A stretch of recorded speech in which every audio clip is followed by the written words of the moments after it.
Hey, how you doing? Welcome to another chapter of Timber Frame She Shed. And what are we up to today? As I stand here amongst treated material, pole barn material, pressure treated stuff. We're not using posts nearly this small on the she shed, but I'm approaching what will be 2 questions later. I'm going to answer them right now. The posts we are using, not like these. These are for another project I'm working on right now. Opportune time to present something. These are 5x6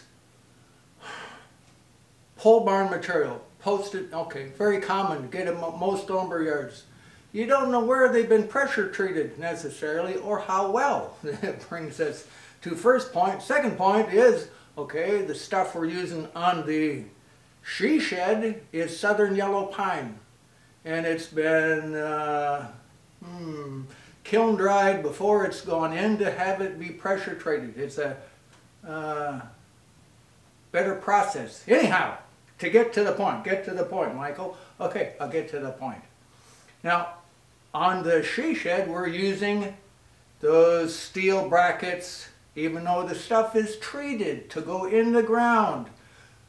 We're using steel brackets, the posts set on that, and there's there'll be protection so the moisture can't wick up from the bottom, you know, from the concrete into the post. Okay, so they're not actually going to be sitting in the ground, okay? But this stuff is supposed to be able to bury it in the ground because it will last, like what? How long? Oh, it'll last 40 years. 40 years ain't so long. Just ask me. I can tell you, 40 years ain't so long. Okay? But now these drops, these are drops from the posts that I have cut here. I got 1, 2, 3, 4, 5 pieces here. And this is the end of them, was the end of the material, of course. And then this cut here is where they were cut off. And what I want you to see, which is why I have this second camera, see this second camera here? Okay? Alright, look at here. And you can see what here. The center, this one was treated extremely wet. It was extremely wet when it was treated, like it was just came out of the sawmill. And you can see the line of penetration. See this? Where the preservative got in, like how much? Like a 1/16 of an inch it looks. And you go, and you can tell what it looks like as it dries, that, you know what? It didn't go in very far. And this is supposed to be, in Norway pine, which is a lot of stuff is treated out of Norway pine, the sapwood, here, what's sapwood? Okay, you can see this line right here, this line. In here, this is heartwood. From that line going out, sapwood. Okay? The heartwood doesn't treat very well, sapwood treats better.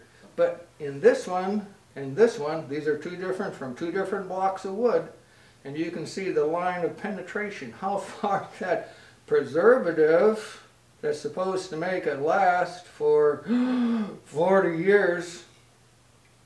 I can go out in the yard and show you stuff that I had pressure treated when?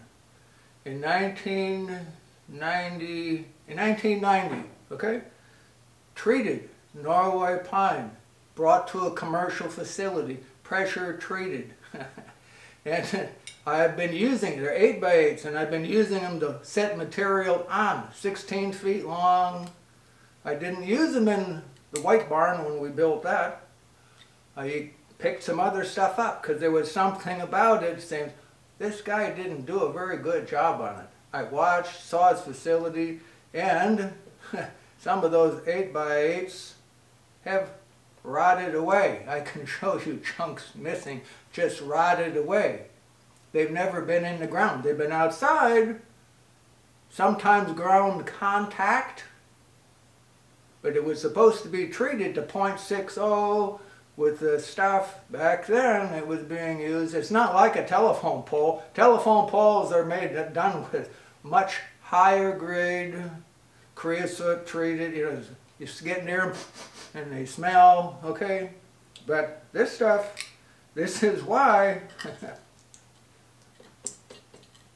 Quality. I'm interested in quality. I'm not interested in crap. Something that falls down after what? You go, oh no, it's rotted away. What are we going to do? We got this, you know, this $100,000 building and the foundation is shot ski. In 5 years, 10 years, okay? There's things that I just do not trust. That's what I'm showing you. Oh, this one isn't too bad. You can see here, the line here, where it's, oh, it penetrated this far. And here, okay, and you get, because it goes in through the end grain, it's all done with a vacuum. Vacuum primarily, they draw a vacuum on it, and then once it draws the vacuum on it, then it's held for a certain amount of time, and then pressure is put in there.